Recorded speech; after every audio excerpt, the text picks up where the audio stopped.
નમસ્કાર વિદ્યાર્થી મિત્રો, ગયા લેક્ચરમાં આપણે ચેપ્ટર 4ની શરૂઆત કરી પ્રાજનનિક સ્વાસ્થ્ય, જેની અંદર આપણે થોડીક વસ્તી વધારાની માહિતી, ત્યારબાદ કુટુંબ નિયોજનને લગતી જે છે માહિતીનો અભ્યાસ કર્યો. તેના અંદર અગત્યના મુદ્દા કહી શકાય તો ભારત આખા દુનિયાની અંદર સૌ પ્રથમ એવો દેશ હતો જેને પ્રાજનનિક સ્વાસ્થ્યને સામાજિક ધ્યેય તરીકે સ્વીકાર કરી યોજના ઘડેલી, જેને આપણે કુટુંબ નિયોજન, ફેમિલી પ્લાનિંગ અથવા જે આગળ જતા reproductive and child health care, જે શોર્ટ ફોર્મમાં RCH તરીકે ઓળખાય છે, બરાબર, તેની શરૂઆત કરેલી. ત્યારબાદ બીજો એક અગત્યનો શબ્દ આપણે જોયેલો એમ્નિયોસેન્ટોસિસ અથવા ઉલ્વ જળ કસોટી, જેની અંદર માતાના ઉલ્વ પ્રવાહીમાંથી થોડાક પ્રવાહી અને ગર્ભકોષો લઈ અને જે તે ગર્ભ હોય તેની અનિયમિતતાઓ નક્કી કરવામાં આવે, જેની અંદર આપણે જોયેલું કઈ કઈ અનિયમિતતા હોતી તો ડાઉન સિન્ડ્રોમ, જે રંગસૂત્રીય અનિયમિતતા છે, પછી હિમોફિલિયા, જેમાં રુધિર ગંઠાવાની ક્રિયા ન થાય, કયા કારકની ગેરહાજરીના કારણે 8મા નંબરનું કારક એન્ટી હિમોફિલિક ગ્લોબ્યુલિનના ગેરહાજરીના કારણે. અને ત્યારબાદ જોયેલું સિકલ સેલ એનિમિયા, જેની અંદર જે તે અંગોને ઓક્સિજન ઓછો મળે છે. શા માટે? કારણ કે જે રુધિરના કણો જે છે RBC એ ગોળાકારને બદલે થોડો દાંતરડા જેવો આકાર ધારણ કરી લે, સિકલ સેલ જેવો આકાર ધારણ કરે, એટલે એક જગ્યાએ એ ચોંટી જાય, એ જથ્થો જમા થઈ જાય, આગળ વહી શકે નહીં. તેના કારણે જે તે કોષોને પૂરતો ઓક્સિજન મળતો નથી. અને બીજી એક સંસ્થા જે સહેલી બનાવવાનું કાર્ય કરે છે, સહેલી જે ગર્ભ નિરોધક ગોળી છે, બરાબર, કઈ સંસ્થાથી? CDRI લખનઉ, બરાબર, central drug research institute Lucknow ખાતે. તો આટલી માહિતી જે છે આપણે ગયા લેક્ચરમાં જોઈ ગયા. હવે આગળ વધારીએ ચેપ્ટરને કે જે વસ્તી નિયંત્રણ જે છે એના માટે કયા કયા બીજા તબક્કાઓ યોજી શકાય જેના કારણે વસ્તી નિયંત્રણ થઈ શકે. તો જોઈએ તે માટે સામાન્ય ગર્ભ નિરોધક પદ્ધતિઓ. હવે આનું કાર્ય હોય છે અનૈચ્છિક ગર્ભધારણને રોકવામાં મદદરૂપ, બરાબર. જે ઈચ્છિત જે તે દંપતી અથવા યુગલ જે હોય એ ગર્ભ ઈચ્છતું ન હોય અને અનૈચ્છિક ગર્ભધારણ જ્યારે થયો હોય ત્યારે રોકવા માટે મદદ કરે છે.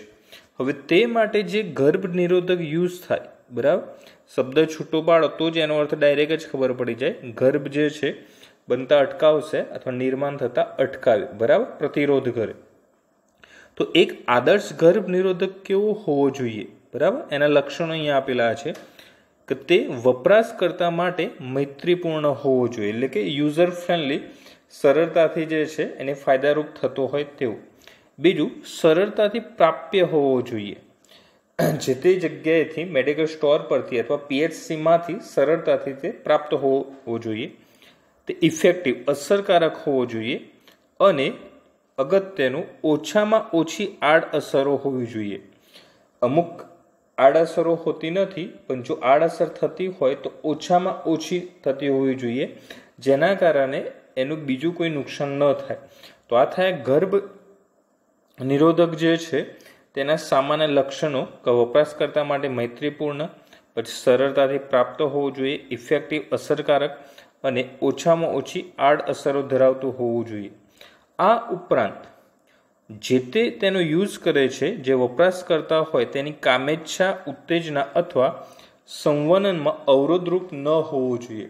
જે કામેચ્છા જે નિર્માણ થયેલી ઉત્તેજના તે ઘટાડતા ન હોવા જોઈએ, એ પ્રકારનું ગર્ભ નિરોધક હોવું જોઈએ. હવે આજકાલ વાત કરીએ તો ગર્ભ નિરોધકની વિશાળ શ્રેણીઓ અસ્તિત્વમાં છે, જેના જુદા જુદા પ્રકાર છે. જેવા કે ફર્સ્ટ છે કુદરતી અથવા પ્રણાલીગત અવરોધકો, બરાબર. બીજા છે કૃત્રિમ અવરોધકો, અહીંયા લખેલું નથી. ફર્સ્ટ કુદરતી અથવા પ્રણાલીગત અવરોધકો, બીજા છે કૃત્રિમ અથવા જેને ભૌતિક અવરોધકો તરીકે પણ આપણે ઓળખીએ છીએ, બરાબર. કૃત્રિમની અંદર જ બીજા સમાવેશ થશે આંતરગર્ભાશયના ઉપાયો અથવા ઇન્ટ્રાયુટેરિન ડિવાઇસ, બરાબર.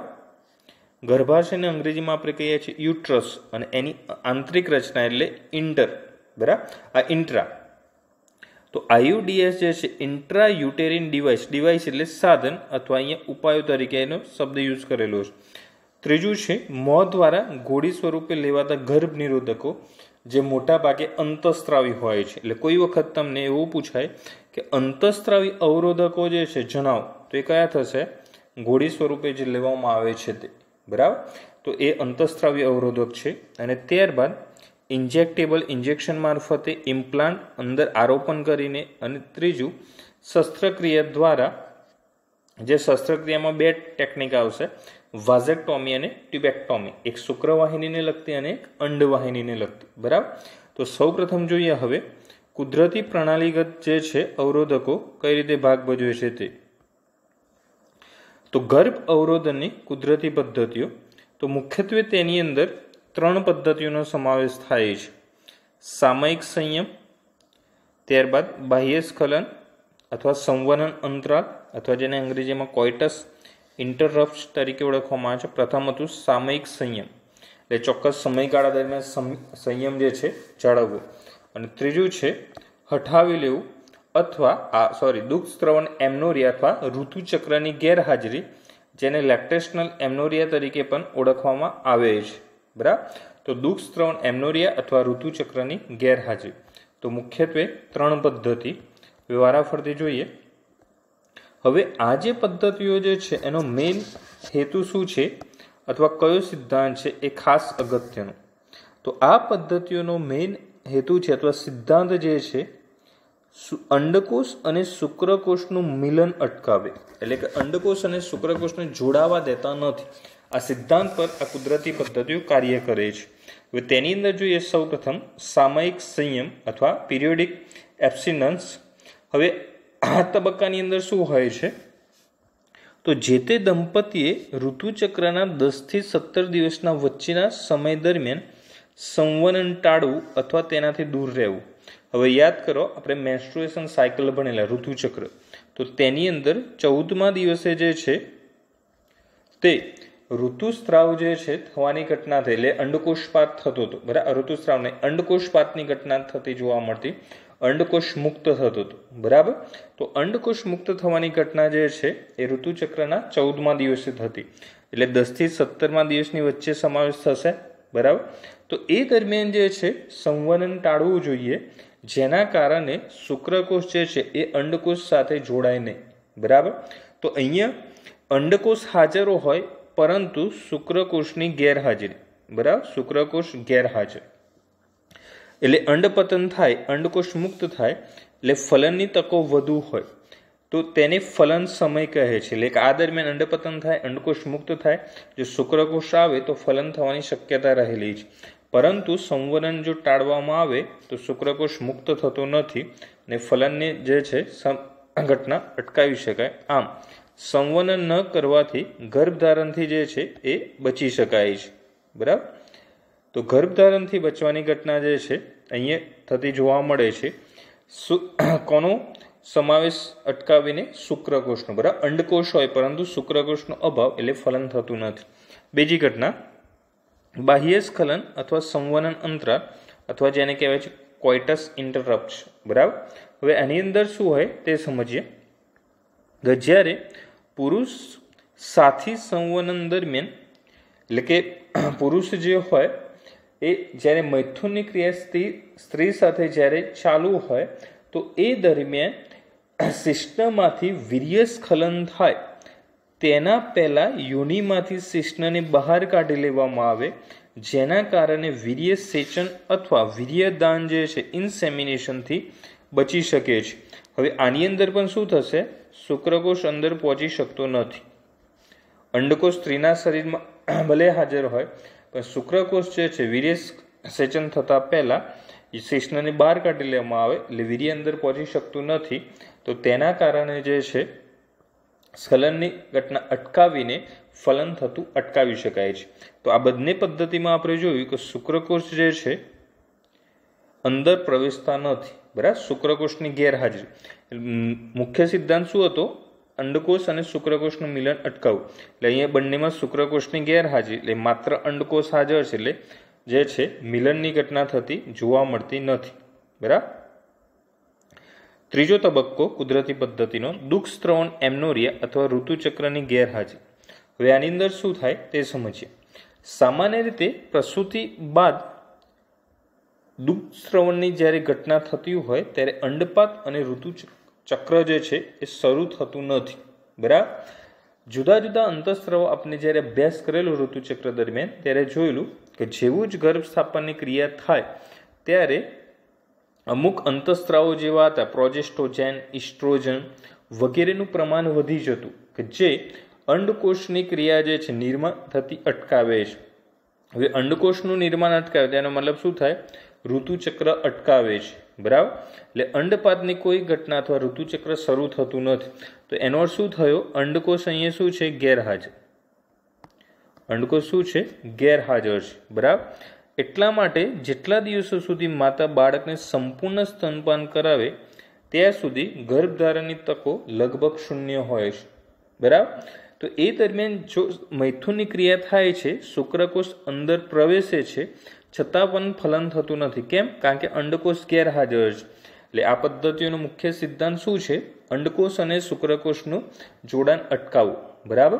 એટલે અંડકોષ અંદર હાજર હોય, આ શુક્રકોષ ભલે અંદર હાજર હોય પણ અંડકોષની ગેરહાજરી એ ફલનની ક્રિયા થતી. આગળના બે તબક્કામાં શું હતું? શુક્રકોષ ગેરહાજર. અહીંયા શું ગેરહાજર? અંડકોષ. બરાબર. પરંતુ આ પદ્ધતિ પ્રસૂતિ પછીના લગભગ 6 માસ સુધી જે છે અસરકારક હોય છે. બરાબર. પછી જો સંવનનની ક્રિયા મૈથુન ક્રિયા થાય છે તો ફલનની શક્યતા રહેલી છે અને ગર્ભધારણ પણ થઈ શકે. હવે આ જે ત્રણેય પદ્ધતિઓ જે છે તેના ફાયદા અને ગેરફાયદા. ફાયદો એ છે કે આ પદ્ધતિમાં કોઈ પણ દવા કે સાધનોનો ઉપયોગ થતો નથી. એટલા માટે આડઅસરો જે છે નહિવત. બરાબર. પરંતુ ગેરફાયદો એ છે કે નિષ્ફળ જવાનો દર ખૂબ ઊંચો છે. બરાબર. એટલે નિષ્ફળ જવાનો દર ખૂબ ઊંચો એટલે એનો અર્થ એવો થયો કે અંડકોષ શુક્રકોષ જે છે જોડાની શક્યતા પણ રહેલી છે. કારણ કે દરેક જે સ્ત્રી પુરુષ હોય તેની દેહધાર્મિક ક્રિયાઓ જે હોય એ ભિન્ન રીતે ભાગ ભજવતી હોય જે સ્પષ્ટ બહારથી કહી શકાતું નથી. એટલે અંડકોષ શુક્રકોષ જોડાણ થઈ શકે તો ફલન થઈને ગર્ભધારણ પણ થઈ શકે છે.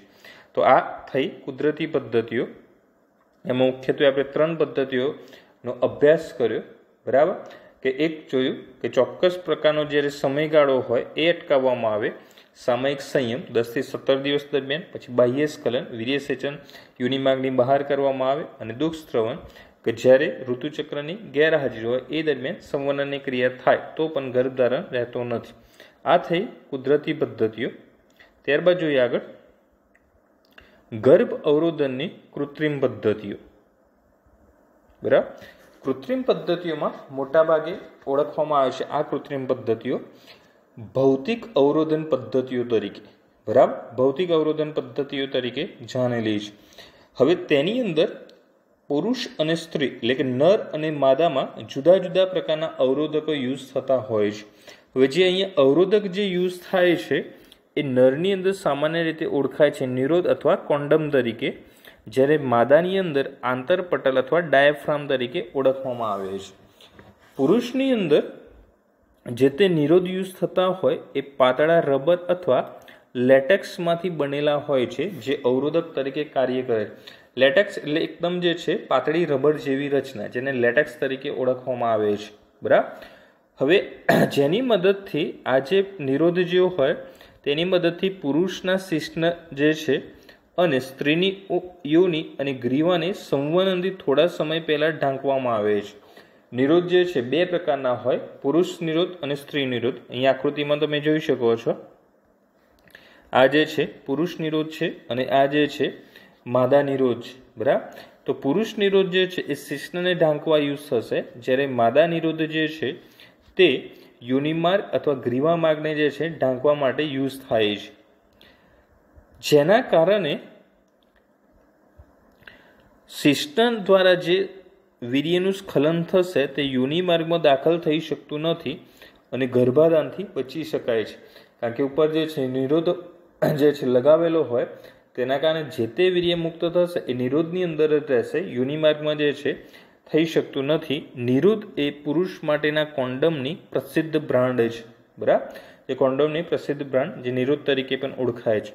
હાલના સમયગાળા દરમિયાન જે જુદી જુદી અવરોધન પદ્ધતિઓ છે તેની અંદર નિરોધ અથવા કોન્ડોમનો ઉપયોગ જે છે એ વધ્યો છે. તેનું કારણ એ છે કે જે તે વપરાશ કરતા હોય પુરુષ કે સ્ત્રી તે એસટીડીઝ અથવા એડ્સથી બચી શકે છે. એડ્સનું full form acquired immunodeficiency syndrome, બરાબર. એસટીડીઝનું full form sexually transmitted disease, જાતીય સંક્રમિત રોગો, જેની અંદર સિફિલિસ, ગોનોરિયા જેવા રોગોનો સમાવેશ થાય છે. તો એ રોગો જો એક સાથે જે બે સાથી હોય નર અને માદા, જેને એકની અંદર હોય તો નિરોધનો ઉપયોગ કરવાથી બીજા સાથીને આ રોગ થતો અટકાવી શકાય છે. બીજું, નિરોધ જે છે એનો બીજો ફાયદો એ છે કે એ સરળતાથી જે છે એનો નિકાલ કરી શકાય છે. આ ઉપરાંત વ્યક્તિ પોતે જ જે છે જાતે જ તેને પહેરી શકે છે અથવા દાખલ કરી શકે છે. તેથી ઉપયોગકર્તાની ગોપનીયતા અથવા પ્રાઇવેસી જે છે એ જળવાઈ રહે છે. એટલે જે તે યુઝ કરનાર વ્યક્તિ જે હોય એ જાતે ઉપયોગ કરી શકે છે, સરળતાથી એનો નિકાલ કરી શકે છે.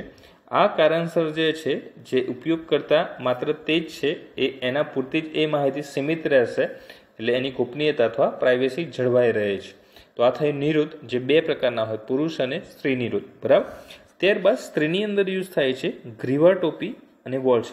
સ્ત્રી નિરોધ પણ યુઝ થાય, પણ સ્ત્રીની અંદર બીજી પણ રચના યુઝ થાય છે ડાયાફ્રામ, જેમાં બે સમાવેશ થતા હોય છે, ગ્રીવા ટોપી અને વોલ્સ, બરાબર. ડાયાફ્રામ અહીંયા જે છે આ જે રચના દર્શાવેલી છે એ છે ડાયાફ્રામ, પડદા જેવી રચના જે યુનિમાર્ગને જે છે ઢાંકી દેવામાં આવે, અને એવી જ સેમ અહીંયા રચના છે ટોપી જેવી રચના જેને ગ્રીવા ટોપી પણ ઓળખવામાં આવે છે, જે ગ્રીવા માર્ગને ઢાંકવાનું કાર્ય કરે છે. તો ગ્રીવા ટોપી અથવા વોલ્સ જે છે એ રબરના બનેલા હોય છે,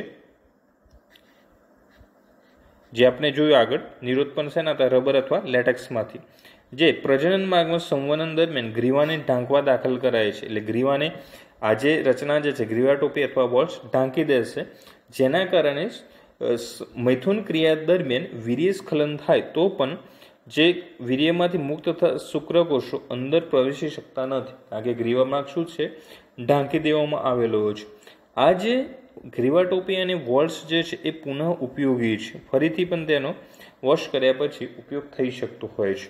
હવે બીજું એક અગત્યનું છે, આ ભૌતિક અવરોધકો જ્યારે યુઝ થતા હોય ત્યારે કેટલાક રાસાયણિક અવરોધકો અથવા કેમિકલ બેરિયર્સ જેવા કે શુક્રાણુનાશક ક્રીમ, જેલ અથવા ફોમનો ઉપયોગ કરી શકાય છે. હવે આનો ઉપયોગ જનરલી ક્યાં કરવામાં આવે તો ગ્રીવા ટોપી અથવા વોલ્સના ભાગે આ જે ક્રીમ હોય શુક્રાણુનાશક ક્રીમ એ લગાવવામાં આવે, અથવા જેલ અથવા ફોમ જે છે લગાવવામાં આવે. જેના કારણે શું થાય, આ જ્યારે ફોમ જે લગાવવામાં આવેલા હોય તો શુક્રકોષો જ્યારે એન્ટર થાય તો ફોમની અંદર CO2ની માત્રા વધુ હોય. હવે શુક્રકોષ જે છે એ પણ જીવંત કોષ છે, તેને જીવવા માટે O2 મળવો જરૂરી છે. ઓક્સિજનની પ્રાપ્તિ હોય તો જ એ પોતાનું જીવન જીવી શકે છે, બાકી એ મૃત્યુ પામશે. તો ફોમ અથવા શુક્રાણુનાશક ક્રીમ અથવા જેલ જે CO2ની માત્રા વધારે છે, તો જેના કારણે શુક્રકોષનું ત્યાંથી હલનચલન થઈ શકતું નથી, અને યોગ્ય ઓક્સિજન ન મળવાના કારણે શુક્રકોષો ત્યાં નાશ પામે છે, બરાબર. એટલે શુક્રકોષો નાશ પામી જાય એટલે પછી આગળ જે છે વધવાની કોઈ સંભાવના જ રહેતી નથી, એટલે ગર્ભધારણ જે છે થતું અટકાવી શકાય છે. તો આ થઈ કૃત્રિમ પદ્ધતિઓમાં કહી શકાય કે ભૌતિક અવરોધક પદ્ધતિઓ નિરોધ અને આંતરપટ. સામાન્ય રીતે પુરુષની અંદર જે છે એ માત્ર મેલ કોન્ડમ એટલે કે નિરોધનો ઉપયોગ થતો હોય છે, જ્યારે સ્ત્રીની અંદર માદા નિરોધ ઉપરાંત ગ્રીવા ટોપી અને આંતરપટનનો પણ ઉપયોગ થતો હોય છે. એટલે માદા જે હોય તેના માટે આંતરગર્ભાશય અથવા જે છે ગર્ભ નિરોધ પદ્ધતિઓ જે છે એ વધુ માત્રામાં જોવા મળે છે. કૃત્રિમ પદ્ધતિની અંદર બીજી એક પદ્ધતિ છે આંતરગર્ભાશયના ઉપાયો. આંતરગર્ભાશય ઉપાય અથવા જેને અંગ્રેજીમાં કહેવાય છે ઇન્ટ્રાયુટેરિન ડિવાઇસ, બરાબર, ઇન્ટ્રાયુટેરિન ડિવાઇસ, જે બીજી અસરકારક પ્રસિદ્ધ પદ્ધતિ છે, જેની અંદર ઇન્ટ્રાયુટેરિન ડિવાઇસને ડોક્ટર્સ કે નિષ્ણાત નર્સ દ્વારા યુનિમાર્ગ મારફતે ગર્ભાશયમાં દાખલ કરવામાં આવે છે. બરાબર. પહેલાં એના પ્રકાર જોઈએ. ઇન્ટ્રાયુટેરિન એટલે પહેલાં આપણને ખબર એ પડવી જોઈએ કે આ જે સાધનનો ઉપયોગ જે છે ગર્ભાશયના અંદર થાય છે. બરાબર. એટલા માટે નામ શું છે? ઇન્ટ્રાયુટેરિન ડિવાઇસ અથવા આંતરગર્ભાશયના ઉપાય. તો મુખ્યત્વે 3 પ્રકારના છે. બિન ઔષધીય, જેમાં કોઈ પણ પ્રકારની દવાનો ઉપયોગ થતો નથી. બીજું છે કોપર મુક્ત કરતા આયુડીએસ. બરાબર. અને ત્રીજા છે અંતઃસ્ત્રાવ મુક્ત કરતા આયુડીએસ. બિન ઔષધીયમાં ઉદાહરણ છે લિપસ લૂપ. બરાબર. કોપર મુક્ત કરતા જે આયુડીએસ જે હોય તેમાં ઉદાહરણ છે કોપર ટી, કોપર 7 અને મલ્ટીલોડ 375. જ્યારે અંતઃસ્ત્રાવીય આયુડીએસના ઉદાહરણ છે પ્રોજેસ્ટા સર્ટ એન્ડ LNG-20. બરાબર. લેવો નવો ગેસ્ટ્રન તરીકે પણ તેને ઓળખવામાં આવે છે. તો LNG-20 અને પ્રોજેસ્ટા સર્ટ જે અંતઃસ્ત્રાવીય ઉદાહરણ છે. અહીંયા આકૃતિમાં જોઈ શકાય છે આ બધા જે છે કઈ રીતે કાર્ય કરતા હોય છે તે. અહીંયા છે લિપસ લૂપ. હવે આ પ્રકારની રચના જે છે ડાયરેક્ટ ગર્ભાશયની અંદર દાખલ કરી દેવામાં આવે. આ જે છે ગ્રીવાના ભાગે આ દોરા જેવી રચના જે છે બહારની તરફ થોડી રહેશે, એટલે જ્યારે જરૂર ન હોય ત્યારે બહાર ખેંચીને જે છે કાઢી શકાય. બરાબર.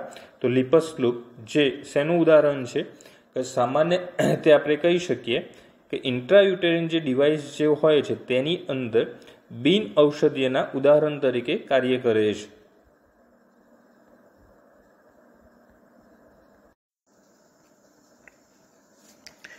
તો ઇન્ટ્રાયુટેરિન ડિવાઇસની અંદર સૌપ્રથમ બિન ઔષધીય આપણે જોયું લિપસ લૂપ. ત્યારબાદ કોપર મુક્ત કરતા આયન્સ અથવા કોપર યુક્ત આયુડીએસની વાત કરીએ તો તેની અંદર સમાવેશ થશે કોપર ટી. બરાબર. કોપર ટી અહીંયા જોઈ શકીએ છીએ ટી જેવો આકાર અને મુખ્ય ધાતુ કોપર હોય તેની અંદર, એટલે નામ શું છે? Copper T.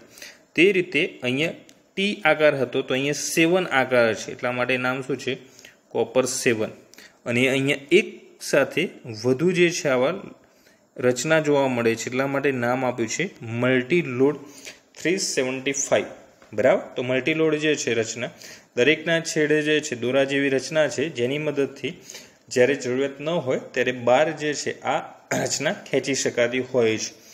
તો અહીંયા મુખ્ય સિદ્ધાંત કયો હોય છે? જે કોપર આયન્સ જે મુક્ત થતા હોય છે એ શુક્રકોષને જે છે ક્રિયાશીલતા ઘટાડે છે. બરાબર. શુક્રકોષને ક્રિયાશીલતા ઘટાડે એટલે શુક્રકોષો જે છે યુનિમાર્ગમાં પ્રવેશી શકતા નથી. એટલે આ યુનિમાર્ગ નહીં, અંડવાહિનીની અંદર પ્રવેશી શકતા નથી. એટલે ફલનની કોઈ સંભાવના રહેતી નથી, કારણ કે ફલનની ઘટના ક્યાં થાય? યાદ કરો, ઇથમસ અને એમ્પ્યુલાના જોડાણ સ્થાને, એટલે કે તુંબિકા સંયોજકના જોડાણ સ્થાને. તો ત્યાં જે છે આ જે સાધન જે છે પહોંચવા દેતા નથી.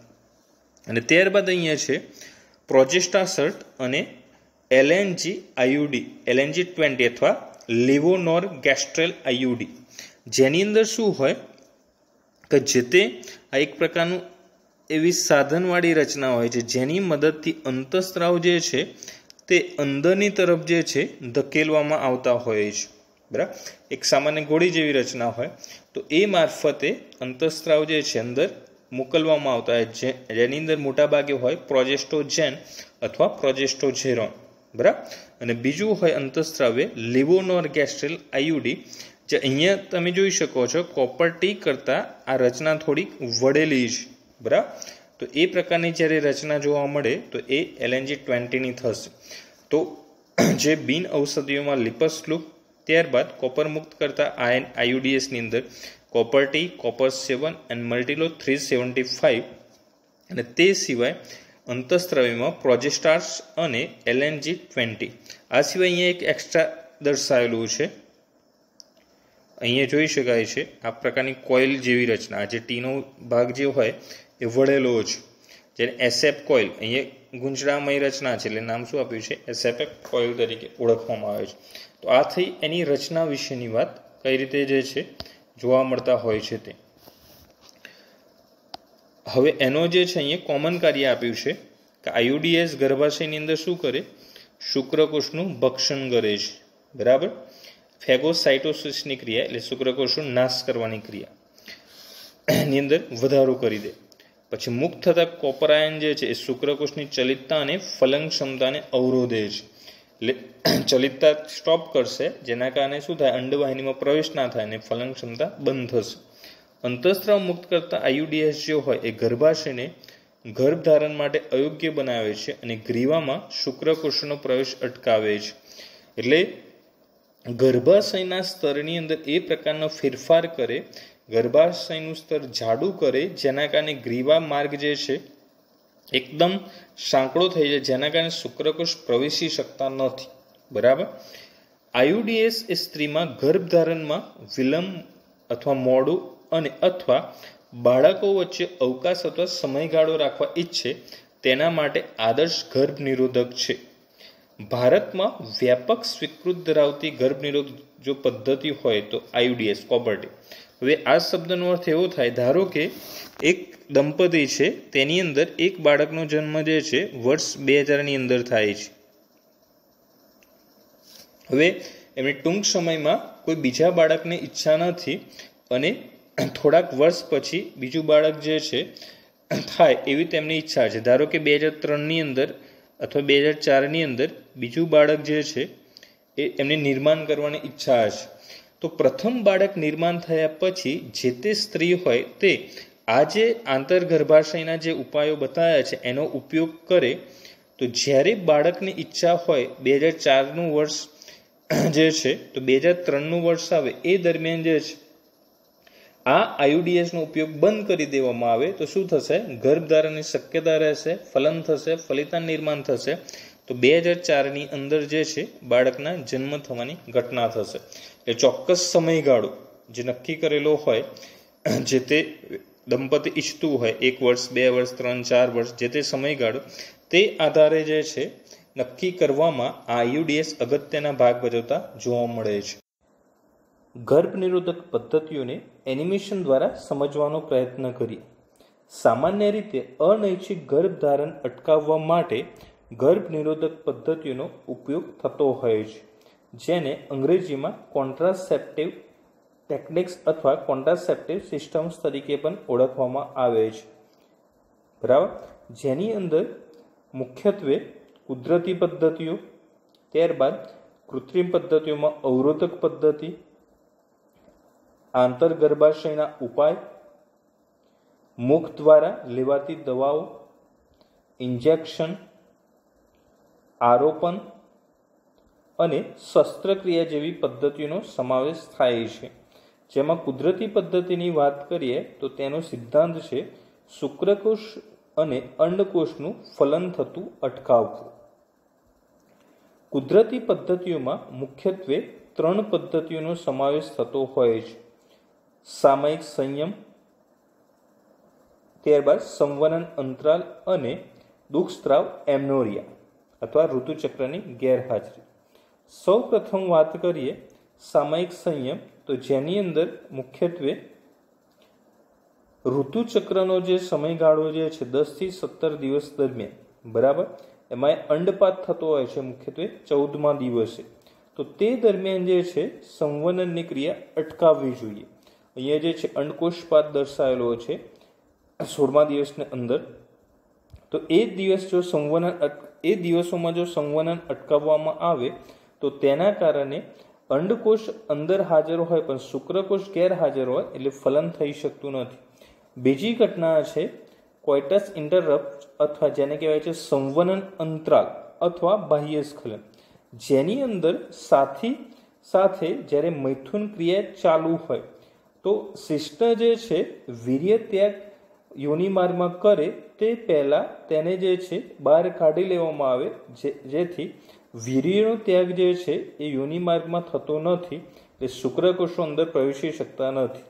અને ત્રીજું, જ્યારે માતા સ્તનપાન કરાવતી હોય ત્યારે એ 6 મહિના દરમિયાન ઋતુચક્રની ગેરહાજરી હોય તો એ દરમિયાન જો મૈથુન ક્રિયા કરવામાં આવે, શુક્રકોષ ભલે અંદર જાય પણ અંડકોષની ગેરહાજરીના કારણે ફલનની કોઈ શક્યતા રહેતી નથી. તો આ 3 પદ્ધતિઓ કુદરતી પદ્ધતિ દ્વારા ગર્ભધારણ થતો જે છે અટકાવી શકાય છે.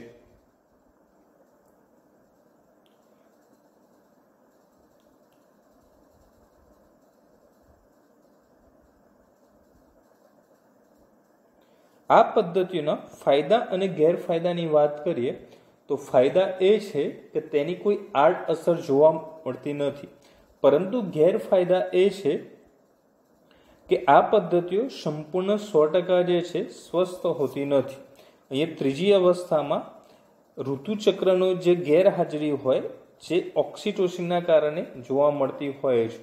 ઋતુચક્ર ગેરહાજર, અંડકોષપાત થતો નથી, એટલે શુક્રકોષ દ્વારા ફલનની જે છે કોઈ શક્યતા જોવા મળતી નથી. તો આ થઈ કુદરતી 3 પદ્ધતિઓ: સામયિક સંયમ, સંવનન અંતરાલ અને દુઃખસ્ત્રાવ જે છે એમનોરિયા, જે સંપૂર્ણ આડઅસર વગરની છે, પરંતુ તેના દ્વારા ગર્ભધારણ અટકી જ જશે એવી કોઈ શક્યતા નથી. બીજી પદ્ધતિની વાત કરીએ, કૃત્રિમ પદ્ધતિઓ, તો જેની અંદર સમાવેશ થશે ભૌતિક અવરોધકો, બરાબર, જેમ કે નિરોધ, આંતરપટલ અને ગ્રીવાટોપી, અથવા જેને વર્લ્ડ તરીકે ઓળખવામાં આવે છે.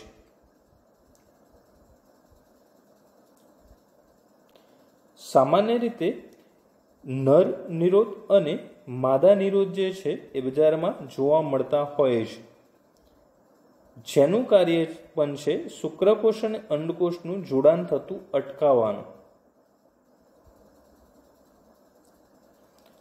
સૌપ્રથમ વાત કરીએ તો નર જે નિરોધ જે હોય, પુરુષ માટેનો નિરોધ, જ્યારે શિશ્નના ભાગે નિરોધ જે છે ચઢાવેલો હોય તો એ દરમિયાન અથવા લગાવેલો હોય તો તે દરમિયાન વીર્યનું ભલે જે છે સ્ખલન થશે, પરંતુ નિરોધના કારણે યોનિમાર્ગમાં પ્રવેશ થઈ શકતો નથી, જેના કારણે અંડકોષ સાથે ફલનની કોઈ શક્યતા રહેતી નથી. નિરોધના ફાયદા એ છે કે તે સસ્તા હોય છે, સરળતાથી પ્રાપ્ત થઈ શકે છે, કોઈપણ વ્યક્તિની જે છે ગોપનીયતા અથવા પ્રાઇવેસી જળવાઈ રહે છે અને જાતીય સંક્રમિત રોગો સામે રક્ષણ આપે છે, જે સામાન્ય રીતે રબર અને લેટેક્સના બનેલા જોવા મળતા હોય છે. અહીંયા પુરુષ નિરોધ અને સ્ત્રી નિરોધ જે છે એ દર્શાવેલા છે. આમ નિરોધ પુરુષ અને સ્ત્રી બંનેમાં, જ્યારે આંતરપટલ અને ગ્રીવાટોપી માત્ર સ્ત્રી દ્વારા યુઝ થતો હોય છે, જે આંતરપટલ અથવા ગ્રીવાટોપી જે છે એ ગ્રીવાના ભાગે અથવા આંતર યોનિમાર્ગના અગ્રભાગે જે છે ઢાંકી દેવામાં આવે, જેના કારણે શુક્રકોષો પ્રવેશી શકતા નથી. આ ઉપરાંત ગ્રીવાટોપીનો જે ભાગ હોય તેના અગ્રભાગે શુક્રકોષનાશક ક્રીમ, જેલ અથવા ફોમ લગાવવામાં આવે છે, જેના કારણે જે ગર્ભધારણ થવાની શક્યતા જે છે એ તદ્દન દૂર થતી જોવા મળે છે, કારણ કે તે શુક્રકોષનો તરત જ નાશ કરે છે. તો આ થઈ કૃત્રિમ પદ્ધતિઓમાં અવરોધક પદ્ધતિઓ. ત્યારબાદ છે ઇન્ટ્રાયુટેરિન ડિવાઇસ અથવા આંતરગર્ભાશયના ઉપાયો. આંતરગર્ભાશયના ઉપાયોની વાત કરીએ અથવા આંતરગર્ભાશય સાધન, તો મુખ્યત્વે તેનો યુઝ થતો હોય છે કે બે બાળકો વચ્ચે અંતર કેટલું જાળવી રાખવું અથવા પ્રેગ્નન્સીનો સમયગાળો છે બે વચ્ચે કેટલો નક્કી કરવો તે માટે યુઝ થાય છે. સામાન્ય રીતે આ સાધનોનો ઉપયોગ થતો હોય છે ગર્ભાશયની અંદર, એટલા માટે જ નામ છે ઇન્ટ્રાયુટેરિન ડિવાઇસ, બરાબર. તો ઇન્ટ્રાયુટેરિન ડિવાઇસ જે છે એ મુખ્યત્વે 3 પ્રકારના જોવા મળતા હોય છે.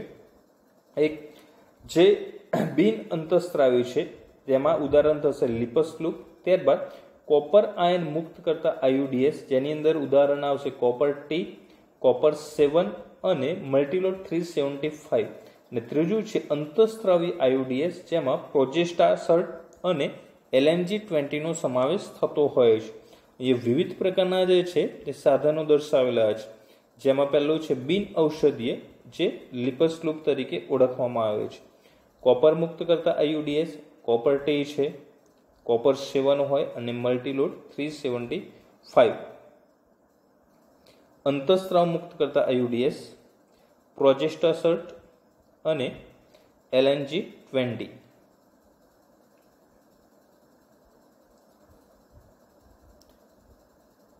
તો અહીંયા વિવિધ પ્રકારના જોઈ શકો છો. તો ફર્સ્ટ લિપસ લૂપ જે છે અંદરની તરફ દાખલ કરેલું છે. શુક્રકોષો જ્યારે અંદર પહોંચે તો લિપસ લૂપના કારણે અંડવાહિનીમાં પહોંચી શકતા નથી. કોપર આયુડીએસ જે હોય છે એ કોપર આયન મુક્ત કરે, જે શુક્રકોષની ચલિતતા ઘટાડે છે અને શુક્રકોષને અંડવાહિનીમાં પ્રવેશ થતાં અટકાવે, જેથી ફલન થઈ શકતું નથી. જ્યારે અંતઃસ્ત્રાવી આયુડીએસ હોય તો તે ગ્રીવાના ભાગે જે છે એનું સ્તર જાડું બનાવે, જેના કારણે જે શ્લેષ્મી આવરણ જાડું થયેલ શુક્રકોષનો પ્રવેશ થઈ શકતો નથી અને ફલનની કોઈ ઘટના જોવા મળતી નથી.